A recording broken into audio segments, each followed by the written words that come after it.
তো আমি বড়টাকে একদিন লিখতে দিলাম গাছ লাগানোর প্রয়োজনীয়তা লেখ। আচ্ছা, ও বেশ ভালোই লিখছে, কিন্তু শেষে একটু ভুল করে ফেলছে। ও লিখছে এইভাবে যে গাছ আমাদের অক্সিজেন দেয়, ছায়া দেয়, ফল দেয়। এই পর্যন্ত ঠিক ছিল। এর পরের লাইন হচ্ছে এই জন্য আমাদের সবার বেশি বেশি করে গাছ লাগানো উচিত, কিন্তু ও গাছটা আর লেখে নাই।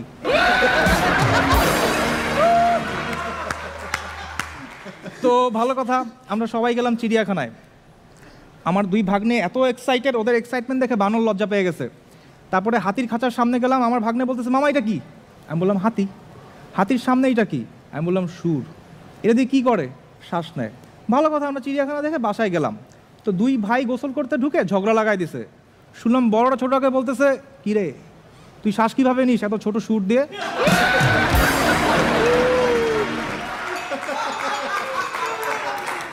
তো এরপরে মারামারি লেগে গেল। এর থেকে আমরা কি বুঝতে পারি? ছোট বাচ্চারা